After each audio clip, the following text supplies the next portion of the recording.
Okay, Paige, this is for you. Today we're going to go ahead and focus on the bold law, change the way you look at things and the things you look at change.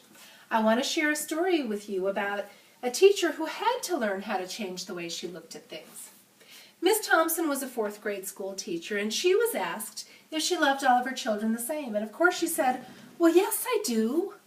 And as she thought about that a little bit more, she realized, you know what? There is this one little boy named Tommy, and he wasn't exactly her favorite. And he wasn't her favorite because he didn't focus in school, he turned in his homework incomplete, and he came to school generally unkept. Well, at Christmas time, all of the other children brought Miss Thompson Christmas presents, and as she opened them, she would share her joy and excitement with everything that they had brought her. When it came time to open Tommy's gift, she couldn't help but notice that Tommy's gift wasn't wrapped in the beautiful wrapping paper that the other children's had been, nor did it have a beautiful bow. In fact, Tommy's gift was wrapped in the brown paper from a grocery bag. And when she opened it up, its contents revealed a half-empty bottle of cheap perfume and a rhinestone bracelet that was missing many of its stones. Well, the other children began to laugh at the gift, and so Miss Thompson immediately put the bracelet on and said how beautiful it was. And then she sampled some of the perfume and said how much she loved it and thanked Tommy. Well, at the end of the day, after all of the other children had left, Tommy stayed behind and he approached Miss Thompson and he said, "Miss Thompson, that bracelet looks as beautiful on you as it did my mother, and you smell just like her too." With that comment, Miss Thompson decided that she was going to go to the school clerk and ask to see Tommy's files. And in 1st grade she read, "Tommy doesn't seem to be as bright as the other children. He's slow. I think it has something to do with some problems at home." And then in 2nd grade she read, "Tommy seems to be distracted. He does just enough to get by. I think this might have something to do with his mother being ill." And then in 3rd grade she read, "Tommy isn't doing very well since his mother passed away. He continues to put forth the effort, yet I don't think his father pays much attention to him." Well, as the tears streamed down Miss Thompson's face, she thought, how could I not have known this? How could I have let the day-to-day of life just let this pass by?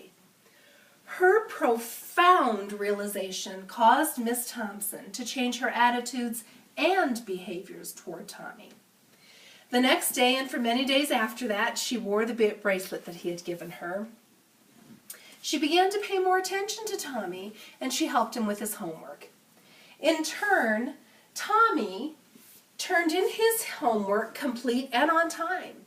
He began to focus more in school, and Tommy truly began to blossom. Well, several years passed by, and Miss Thompson received an announcement to Tommy's high school graduation. And 4 years later, she received an invitation and announcement to Tommy's graduation from college. And then 8 years later, Miss Thompson received an invitation and an announcement indicating that Tommy was graduating from medical school. And yet another 2 years passed, and Miss Thompson received a wedding invitation in the mail, as well as a personal handwritten note from Tommy asking her if she would attend his wedding and sit in the spot that his mother would have had she still been here. You see, you never know whose life you're going to touch. You don't know how you're going to impact somebody. Tommy's life was transformed, and his life couldn't have been transformed had Miss Thompson's life not been transformed. This was her defining moment. She changed the way she looked at things, and her entire world changed. Let me go ahead and share some information with you about another individual, highly recognized motivational speaker and author by the name of Jim Rohn.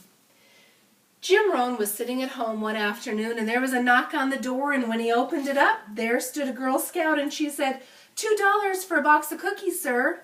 And he said, "Oh, you know what, thank you, but my wife and I don't eat cookies." And she said, "Oh, okay, thank you anyway," and off she went. Well, as he shut the door, he went, "Oh, I can't believe I just did that. I lied to a little girl, and a Girl Scout, no less." You see, it wasn't that Jim and his wife didn't enjoy cookies. It was that they didn't have $2. They were flat broke. This was Jim's defining moment, and he said, "I am not going to let something like this happen again." Another highly successful motivational speaker by the name of Zig Ziglar had his own defining moment. Zig and his wife did not have very much money, and they were in the habit, when they went to the grocery store, of tallying every item that went into the cart. And so as they were walking through the grocery store, they picked up a loaf of bread and they placed it in their cart, and they realized that they had gone over their budget. They weren't going to have enough money. So they had to decide what they were going to put back.